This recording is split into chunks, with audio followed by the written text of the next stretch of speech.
Nah kemudian di sini saya tabarruk dengan Said Muhammad, gurunya Kiai Haji Azaim.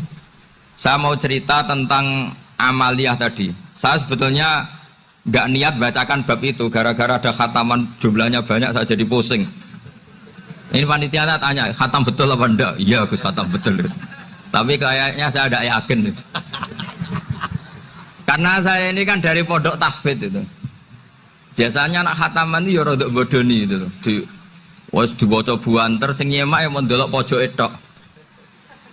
Mergo kebanteran. Nah, akhirnya lafat-lafat yang di tengah itu enggak di apa? Baca. Tapi ya semoga dimaafkan Allah lah. Yang jelas itu enggak. Tapi saya mau cerita ya. Jadi cara berpikir Said Muhammad ini nanti juga saya teruskan di Ma'had Ali. Ini saya baca ya. Di antara yang diyakini madhab Malikiyah, ini saya baca saja teksnya. Jadi ada riwayat namanya, kalau Said Muhammad bahasakan itu Ataqoh Somadiyah. Kalau di Indonesia kadang orang bilang Al-Ataqoh Al-Kubro, yaitu dengan membaca surat Ikhlas. Di sini jumlahnya hanya 100 kali, kila 1000 kali. Tadi berapa semua? 700 juta ini sudah susuk banyak ini. Di sini hanya 40, riwayat lagi 100, 1000. Terus sampai tadi berapa? 800 juta. Wah ini sudah susuk ini. Itu anak cucu sampean pasti masuk surga itu kalau gitu. Ini saya baca, ini kitabnya Said Muhammad ini. Suratul Ikhlasi wal Itqu minan nar. Akhrajat Tabrani fil Kabir an Fairuz ad-Dailami wa Ibnu Uftin Najasi. Waqad khadaman Nabiyya sallallahu alaihi wasallam. Orang ini jadi khadimnya Nabi. Qala Rasulullah sallallahu alaihi wasallam, "Man qara'a qul huwallahu ahad mi'ata marratin fi shalat ghairiha kataballahu lahu bara'atan minan nar." Ini hanya berapa ini? Mi'ata marrah.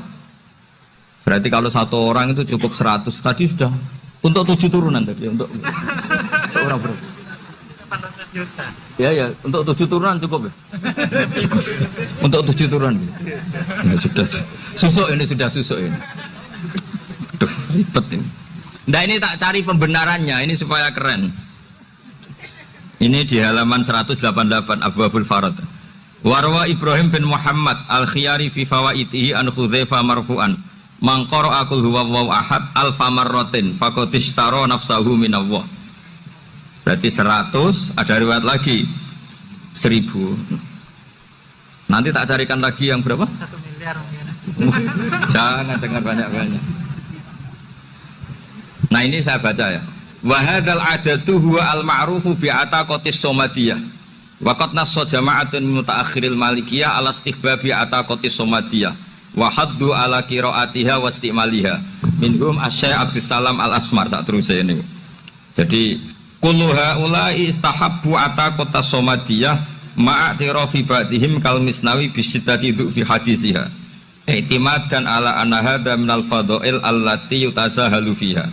Faman sa'a yasta'milaha roja'a khusula ma fiha fala ba'sa bidzalik ala syarti alla ya'taqida thubuta dzalika anin nabi sallallahu alaihi wasallam hatta la yaqa fil kitsbi alaihi.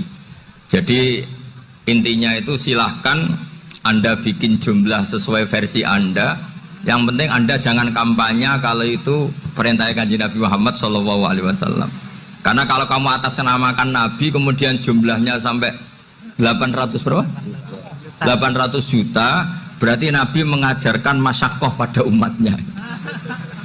Jadi cukup yang riwayat itu di sini hanya 100 sama 1000. Jadi kalau jumlah tadi untuk 7 apa? Turunan. Jadi kamu harus ditutup dengan doa, ya Allah, semua itu bukan untuk saya tapi untuk 7 turunan. Tolong catat ya Allah, karena itu. Jadi artinya gini loh ya, orang Indonesia yang sering mempraktekkan ataqoh somadiyah itu bukan tanpa dalil. Ternyata dalam mazhab Maliki, saya masih ingat ketika mbah saya kandung, bapaknya bapak, asmane Mbah Nur Syam, itu wasiatnya minta dibacakan 4000. Yang baca pas itu ya bapak sama anak-anaknya. Dan kemudian alhamdulillah zaman akhir itu mulai agak ngawur. Kalau ada acara itu wong liya kon maca anake mlebu metu gak melok maca. Itu keliru, saya jamin itu keliru. Saya sering kalau mimpin di rumah, kalau yasinan di tonggo-tonggo kok anaknya gak maca saya keluar. Bapakmu wong liya kon maca kata saya gitu. Jadi itu menurut saya itu yang jelas saya sampai ngisi begini. Yang ada riwayatnya itu idza mata ibnu adam min qata amaluhu ila min salasin sadaqatin jariyah au ilmin yuntafa'u bi aw waladin sholihin yatullah. Itu tidak ada di hadis au kiyayin sholihin yatullah kata. Yang ada itu awaladin apa? Sholihin. Jadi anaknya harus ikut, kalau tidak usah kata. Akhirnya anaknya dawuh nggih Gus nggih. Wah, akhirnya tak kei jagung paling akeh kula mendet sithik. Wong aku ora anake kok. Kadang-kadang enggak, orang lain baca buahnya anaknya mau mlebu metu mau enggak no tamu mbek rokokan. Itu harus ditobatkan itu. Keliru itu. Karena nasnya bukan au kiyayin sholihin tapi au waladin sholihin. Ini bukan provokator, ini memang ya harus seperti itu. Nah, terus tentang tadi la ilaha illallah yang didawuhkan Gus Azaim. La ilaha illallah itu penting sekali, cuma saya mohon itu dielmoni lah. Jadi dulu kalimat ini menjadi spesial karena dielmoni, karena dimulai dari fa'lam annahu la ilaha illallah. Terusannya ayat tuh wastaghfir li dzambika walil mu'minina wal mu'minat. Saya ulang lagi ya. Terusannya ayat tuh wastaghfir li dzambika walil mu'minina wal mu'minat. Makanya menurut mazhab Sadili, kamu disuruh baca la ilaha illallah dulu, jangan istighfar dulu. Saya ulang lagi ya.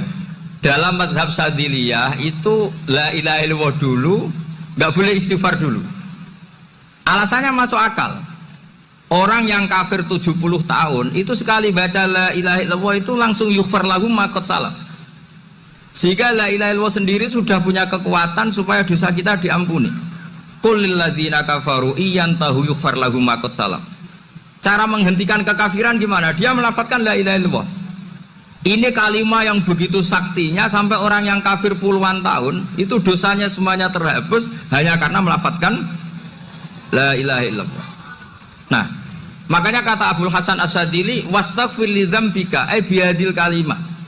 Seseorang sah diistighfar itu kalau melafadzkan la ilaha illallah. Misalnya ada orang kafir mati kafir, sah enggak anak cucunya mengistighfari dia? Tidak sah karena belum melafadzkan la ilaha illallah. Makanya kata Abdul Hasan As-Sadili wastaghfir li dzambika ay bihadil kalimah. Sehingga lafadz ini spesial betul. Tapi kadang-kadang beberapa mursyid cara berpikir lain.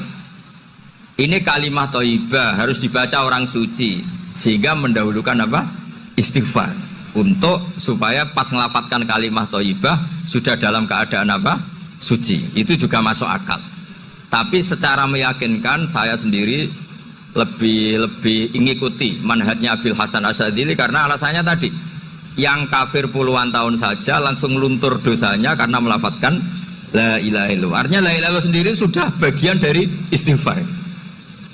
Nah, ya tadi buktinya fa'lam annahu la ilaha illallah terus wastaghfir li dzambika walil mu'minina. Jadi orang sah diistighfari itu setelah dipastikan sah tauhidnya. Jadi setelah tauhidnya sah yaitu la ilaha illallah baru sah apa? Diistighfari. Sehingga orang kafir, saya ulang lagi, orang kafir yang mati kafir anak cucunya tidak boleh apa? Tidak boleh menistighfari. Terus saran saya kedua, la ilaha illallah itu filosofinya itu nafyun li uluhiyati ghairillah wa isbatun li uluhiyatillah wahdah. Filosofi la ilaha illallah itu gimana? Menafikan semua selain Allah itu tidak Tuhan dan hanya menuhankan Allah semata. Nah itu caranya gimana?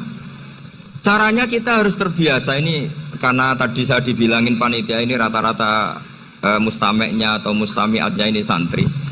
Caranya gimana? Dilatih pakai logika. Saya berkali-kali cerita kalau ngaji, saya sekaligus kampanye. Allah itu Tuhan yang begitu fair. Untuk menjadi Tuhan Allah mempersilahkan, ada kualifikasi Tuhan. Jadi boleh dikompetisikan, itu boleh kata Allah. Nggak apa-apa kamu ngaku Tuhan gitu kata Allah. Tapi nak ngaku pangeran itu paling enggak ya direputasi lah. Ada verifikasinya. Dimulai dari apa? Ya kalau jadi Tuhan itu setidaknya bikin langit bumi lah. Aturannya gitu. Jadi kalau daftar bupati ya daftarlah ke KPU. Masa tahu-tahu jadi apa? Tuhan kemudian tidak punya prestasi bikin langit bumi. Sehingga Allah itu cara ngendikan itu ya fair. Qul ara'aitum ma tad'una min dunillah aruni madza khalaqu minal ardi am lahum syirkun fis samawati. Coba yang kamu tuhankan selain saya, prestasinya apa kan? Ketika saya bikin bumi itu apa ikut bikin? Terus am lahum syirkun fis samawati. Kalau bikin langit, kalau nggak bisa ya urun lah gitu. Urun semen apa urun bego, pokoknya urun lah gitu. Urun ora, gawe bumi ora, ngerti-ngerti ngaku dadi pangeran. Kul hatu burhanakum. Jadi ya kan ya lucu kan, misalnya syarat kiai di Salafiyah kan keluarga Kiai As'ad, cucunya ngaji ngalim. Orang keluarga Kiai As'ad tuh aku kiai utama di Salafiyah. Oh mesti di penjara ya. Lah yo gak gawe langit bumi, gak ada prestasi terus ngaku sebagai apa? Tuhan. Jadi saya ulang lagi, ngaji seperti ini itu sebetulnya lebih ke show, pertunjukan. Supaya pertunjukan ini tidak dosa, saya isi ngaji betulan. Tapi jangan diulang. Karena biasa ngaji rutin. Saya di Jogja tafsir Jalalain sudah juz 23. Pernah khatam hikam. Sekarang Nashihul Ibad separuh. Saya ngaji di Sidogiri Itkon, di Sarang Balaghatul Quran, di Hajen Lubul Usul. Tapi sarahnya yang Thariqatul Husul, sarahnya Mbah Sahal Mahfud. Jadi baru di sini ngaji bersaing sama orang yang mondok berapa? 3 bulan. Ini masalah. Masalah. Gak boleh mondok itu harus buat tulis zaman. Tapi ya tidak apa-apa, mungkin ladu ini ya. Jadi kalau mondok cepet itu kemungkinannya apa? Ladu ini. Begini, tapi saya tertarik apa yang dikatakan Kiai Haji Abdul Manan tadi menyangkut kalimat tauhid. Saya ngaji di mana-mana bilang, kalau ngaji itu yang tahqiq itu detail. Detail itu bahasa Arabnya tahqiq. Jadi kita misalnya berpikir secara jernih, orang yang kafir 70 tahun itu pasti menjadi muslim karena melafadzkan la ilaha illallah. Dan itu bi ijma'il ulama. Semua ulama mengatakan demikian. Saya ulang lagi, itu bi ijma'il ulama. Karena mansus di Quran ada ayat qulil ladzina kafaru iyantahu yughfar lahum ma qad salaf. Kalau orang yang kafir 70 tahun bisa dihilangkan kekafirannya hanya dengan kalimat la ilaha illallah Muhammadur Rasulullah. Berarti kalimat ini statusnya apa? Penghilang kekafiran, apa? Penghilang kekafiran. Lalu ada kelompok yang mengatakan gara-gara kalimat la ilaha illallah dan pegang patok nisan itu orang menjadi kafir. Ini kan jadi paradok. Lafat yang kita statuskan sebagai penghilang kekafiran dengan lafat yang sama orang menjadi kafir. Itu nggak ketemu nalar. Mbok nalar paling apapun tetap nggak ketemu. Kecuali tadi ya dalilnya pokok yang ngotot tadi. Itu memang kacau itu. Tapi alhamdulillah mereka insya Allah ya sadar. Kamu jangan bayangkan mereka tidak sadar terus. Berarti kamu doanya jelek. Bisa saja mereka sudah ingin sadar, berhubung di gojlok ini terus gak jadi sadar. Jadi jangan-jangan salah kita karena sering gojlok sehingga yang mau sadar jadi tidak apa? Nggak sadar. Saya tadi jam 10 sampai setengah 2 masih ngajar di pondok saya. Saya ngajar tafsir masih di Rembang sana saya. Terus saya ke Semarang, Delalah Muyassar. Ya mungkin agak-agak keramat, jadi tetap jam 3:4 saya bisa ketemu Habib Umar Hafid. Saya beberapa menit ya diskusi tentang manhaj beliau, dan kebetulan saya sering belajar kitab beliau sama alumni-alumni Darul Mustafa. Meskipun saya tidak pernah ke sana, tapi saya tahu betul mazhab beliau karena al arwah junudun apa? Mujannada. Begini, saya sering dingentikani Mbah Mun, politik tidak jelas itu bagian dari kejelasan. Ini yang perlu dicatat. Jadi politik tidak jelas itu bagian dari apa? Kejelasan. Misalnya begini, siapa yang mengira Khalid bin Walid yang sangat musuhi Rasulullah, dia panglima orang kafir ketika ngalahkan Rasulullah di perang Uhud. Akhirnya Khalid bin Walid masuk apa? Islam. Begitu juga Wahsy. Qatilu ahabbin nasi ila Rasulillah, pembunuh Said Hamzah. Akhirnya juga masuk Islam. Begitu juga Abu Sufyan. Dia pemimpin besar kafir Mekah ketika perang Badar, ketika perang Khandaq. Akhirnya juga Islam dan menjadi mertua Rasulullah Shallallahu Alaihi Wasallam. Dari fakta ini kemudian banyak ulama alim yang ngambil sikap itu ya coro Jawa itu anggang-anggang. Anggang-anggang itu gak tegas.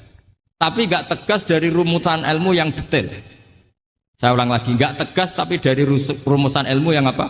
Detail. Bisa saja orang yang sekarang kafir suatu saat mukmin atau muslim. Bisa saja yang sekarang sedang fasik suatu saat soleh. Bisa saja yang mondok 3 bulan roh SPB NU. Sementara yang mondok lama kadang KRT. Tapi itu hanya hukum duniawi. Saya yakin yang KRT ini PBNU di akhirat. Karena mondoknya lebih apa? Lama. Itu tak jamin. Saya juga berencana mimpin NU di akhirat saja, bukan di dunia. Makanya saya mohon SK itu berakhir muktamar mendatang. Karena saya sudah kiai sebelum diangkat. Makanya saya ulang-ulang, kalau pengangkatan itu niatnya ikrar, saya terima. Tapi kalau niatnya ngangkat, tak gugat di pengadilan. Ini tidak guyon, ini betulan itu. Ya tapi ini hanya guyon saja. Nah ini penting saya utarakan teori ngaji ya. Ini saya bacakan naskah asli Sayyid Umar Hafid supaya Anda dapat barokah beliau. Karena beliau selain alim allamah, muridnya Habib Salim, juga beliau pernah ngaji kutub Sayyid Abdul Qadir Segaf di Jeddah. Juga beliau sering istifadah di beberapa kiai. Ini saya baca teks Arabnya kemudian saya terjemah. Bagi yang tidak setuju pemaknanya bisa gugat. Karena saya baca Arabnya. Yang nggak setuju pemaknanya bisa gugat, tapi tak jamin kalah karena saya paham betul teksnya maknanya seperti itu.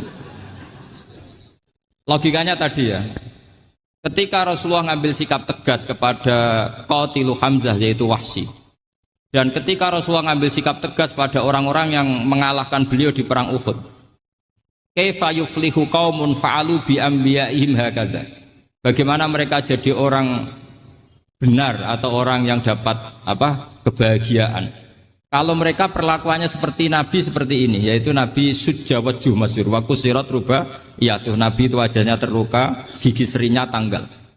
Orang-orang seperti ini tuh nggak akan bejo kalau orang Jawa, nggak akan falah.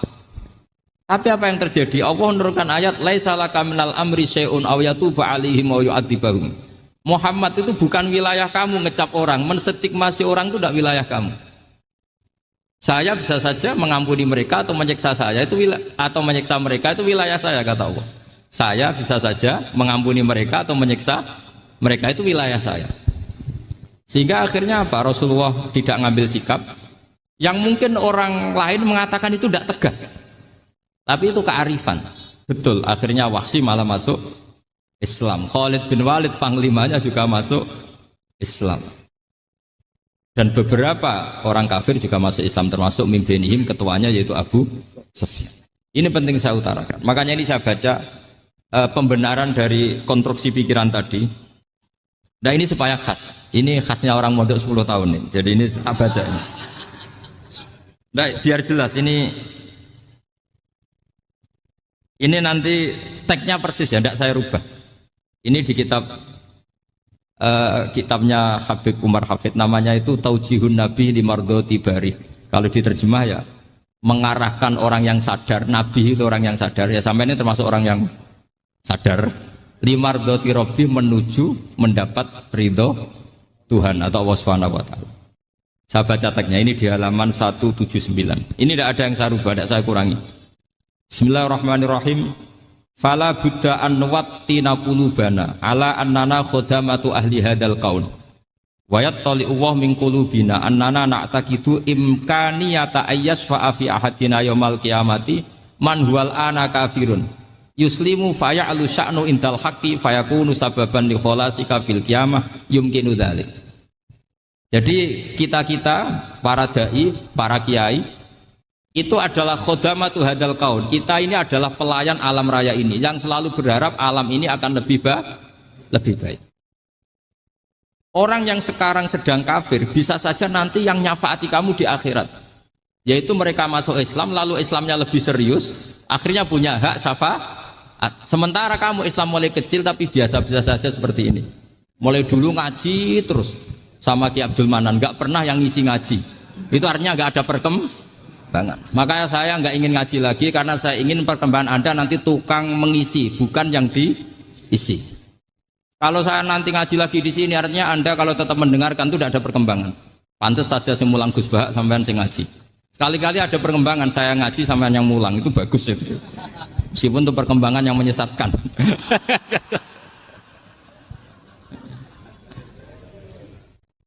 Ini penting saya utarakan, ini dawuhnya Said Umar ya.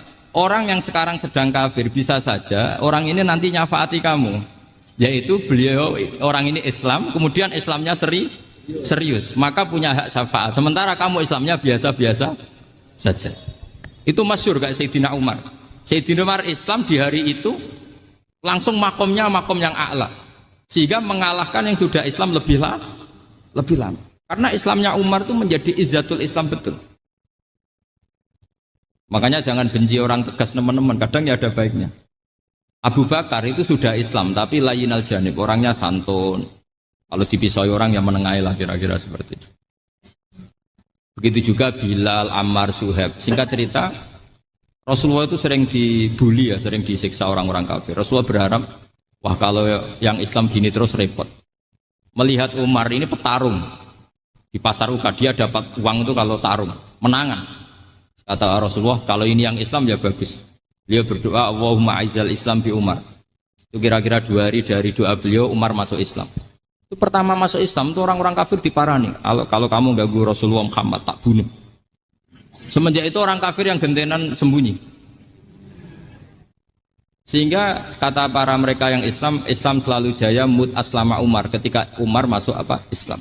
Itu dalam 1 hari Islam itu Rasulullah sudah ngendikan Umar yang Islam sehari ini imannya kalau ditimbang separuh ahli dunia masih unggul sama Islamnya Umar. Nah bisa saja seperti itu. Jadi saya minta sama teman-teman yang mencintai ilmu, tidak tegas itu bagian dari ketegasan dalam ilmiah. Karena kita ini tidak mengendalikan dunia, tidak mengendalikan hidayat, hanya Allah piyambak yang ngasih hidayat. Maka sikap kita laisa laka minal amri syai'un aw yatuba alaihim aw yu'adzibahum. Rasulullah yang ahabbul khalqi ilallah saja tidak boleh tegas karena semuanya potensi itu ada. Cuma kita tegas dalam kebenaran saja, tapi nggak perlu tegas dalam mengawal kebenaran. Kenapa demikian? Karena Islam ini agama yang akan dijaga Allah ila yaumil. Yang jaga Islam bukan PBNU, bukan PP Muhammadiyah, bukan kiai. Yang menjaga Islam namun Allah Subhanahu wa ta'ala. Makanya Sayyidina Umar itu kalau disuruh mukir Islam itu nggak mau betul. Masyhur itu dalam tarikh. Umar mimpin itu sukses, banyak futuhat. Singkat cerita akhirnya orang tuh kelangenan, wah kalau Umar meninggal kayak apa. Sehingga Abdullah bin Umar setiap jalan-jalan tuh dibully, kalau sekarang dibully. Ya Abdullah bin Umar, bapak kamu itu gimana? Sudah sepuh mau meninggal kok tidak suksesi. Kalau saja ada orang penggembala kemudian meninggalkan kambingnya di hutan, kamu anggap orang yang mudhoyi enggak, menyia-nyiakan kambing itu enggak? Ya iya kata Abdullah bin Umar. Apalagi amru hadil umat ini mau ditinggal gelanggang nanti suatu saat Umar meninggal. Mbok yo suksesi supaya jelas. Logika itu diaturkan ke Umar radhiyallahu anhu, ke Sayyidina Umar. Pertama Umar agak tertarik dengan logika itu. Lama-lama beliau marah. Tidak jadi. Saya tetap tidak akan istikhlaf, tidak akan suksesi. Dan saya tidak akan mikir Islam katanya. Islam akan diurus oleh Allah Subhanahu. Terus beliau ngendikan, Islam ini jalan ketika ditinggal Abu Bakar. Bahkan ketika ditinggal ahabbul khalqi ilallah akramul khalqi indallah, yaitu Rasulullah Muhammad sallallahu alaihi wasallam. Coba Islam dulu dipimpin Abdul Qadir ketua wali, dipimpin wali songo, dipimpin orang top. Sekarang dipimpin mondok 3 bulan jalan. Karena Islam yang ngatur Allah Subhanahu wa ta'ala. Jadi ini penting. Loh coba ustadz tuh banyak yang nggak bisa ngaji loh. Tapi ya laku ya nggak masalah. Loh saya kemarin di Korea seminggu. Itu TKI jadi khotib, ada yang jadi mufti, ada yang jadi suriah. Itu ada yang di sana jadi Suriah, pulang ke kampung angon kambing lagi. Loh itu teman saya kenal. Suriah Korea. Iya Suriah Korea tapi. Artinya gini, bahkan masjid semua yang di Korea itu didirikan oleh TKI dan TKW. Mereka digerakkan Allah untuk mikir karena agama ini milik Allah. TKI saja mikir. Makanya ini penting, yo dakwah tapi tauhidnya sing kenceng, jangan dakwah kenceng tauhidnya kendor. Itu bahaya betul. Saya ulang lagi ya, ini dawuh Habib Umar. Jadi kata beliau, fala budda an wattina qulubana. Kita harus yakin seyakin-yakinnya bahwa semua kemungkinan itu mungkin. Makanya masyhur dalam tarikh ketika kafir Quraisy mau disiksa oleh para malaikat karena mereka sering menyakiti Nabi, kata Nabi gimana? Jangan. Saya berharap kalau bapaknya tidak mukmin, suatu saat anaknya mukmin. Masyhur dalam tarikh. Musuh Nabi besar siapa? Walid bin Mughirah. Punya anak Khalid bin Walid. Abu Lahab punya anak Jarrah, itu mukminah yang baik. Abu Jahal punya anak Ikrimah, itu mukmin yang baik. Di Indonesia lebih hebat lagi. Bapaknya ra iso maca Quran, anaknya hafid. Bapaknya utun ratamat SD, anaknya jadi dekan. Di Indonesia banyak orang nggak siapa-siapa, anaknya jadi presiden, anaknya jadi menteri. Artinya jangan karena bapaknya kafir kamu nganggap anak turunnya pasti selalu kafir. Teori itu sudah salah zaman Rasulullah. Yaitu Walid akhirnya punya anak Khalid, Abu Lahab punya anak Jarrah. Terus siapa? Abu Jahal punya anak siapa? Ini penting saya utarakan karena dakwah kalau terlalu semangat, nanti kalau menghilangkan tauhid bahaya. Tetap innal huda. Uni Soviet kayak apa? Mengkooptasi negara-negara sekelilingnya sampai jadi Zuni. Tapi apa yang terjadi? Uni Soviet yang runtuh, persemakmurannya semua rata-rata jadi negara apa? Islam, kayak Uzbek, kayak Ceknya, kayak apa-apa. Karena agama ini diurus Allah. Sehingga kalau tapi kamu ngitmai agama nggak apa-apa. Makanya istilahnya Habib Umar, khodamah itu pelayan, nggak apa-apa. Kita ngitmai agama itu nggak apa-apa. Dengan ngitmai terus mikir nggak apa-apa. Tapi jangan mikir yang merasa kalau kita mati, wah nanti agama ini kukut karena saya mati. Kamu itu siapa? Agama Islam ini tidak pernah dipasrahkan kamu. Diurus oleh Allah Subhanahu wa Ta'ala sendiri. Sehingga ketika Wali Songo meninggal, agama ini tambah kuat sampai sekarang. Kecil saya itu kalau pengajian susahnya bukan main, harus izin sana sini. Sekarang setiap pengajian polseknya datang, polresnya datang, nggak ada intel, nggak ada apa. Padahal kiai dulu sama kiai sekarang itu kira-kira alim mana? Raden kiai dulu. Mbah Hasyim Asy'ari itu ngarang kitab sampai dibaca di Yaman. Saya sering baca juga kitab beliau, Risalatu Ahli Sunnah wal Jamaah. Kiai sekarang mau terjemah aja kadang salah memahami. Tapi ya Islam tetap jalan karena Islam ini dikawal, dijaga oleh Allah Subhanahu. Maka kalau dalam cerita tarikh sirahnya Ibnu Ishaq itu, tauhid itu penting. Beliau cerita begini, Sayyid Abdullah itu namanya Abdullah bin Abdul Muthalib. Kita tahu kenangannya Rasulullah terbanyak itu bukan dengan Sayyid Abdullah tapi dengan Sayyid Abdul Muthalib, dengan mbahnya. Karena Nabi itu mulai kecil dirawat oleh siapa? Mbahnya. Yaitu yang disebut Nabi ketika 2 bulan kan abahnya sudah meninggal. Ya saya baca ya, pakai bahasa Arab biar jadi bid'ah. Nanti kalau bahasa Indonesia ada bid'ah. Tidak betul. Diba atau berjanji sebenarnya itu kitab sejarah, berhubung dibaca bahasa Arab terus kayak mantra. Terus yang belakang mau nyenggai soleh aleh. Sehingga kubu sebelah bilang tuh khurafat dan bid'ah. Coba diterjemah ini, coba nanti saya baca bahasa Arab. Walamma tamma min hamli syahroni ala masyuril aqwalil marwiyatu fiya bil madinati abuhu abduwa wa kana qad istaza fi akhwalihi bani adi minat taifatin najariyah wa makatha syahron saqiman yu'anu nasukmahu wasakwa. Terus di pojok sana bilang soleh aleh. Pasti kubu sebelah yang liwat, wah itu khurafat bid'ah karena ada mantra. Padahal artinya coba sampean baca bahasa Indonesia. Ketika hamil Rasulullah umur 2 bulan, abahnya meninggal di kota Abwa. Kota Abwa adalah kota keluarga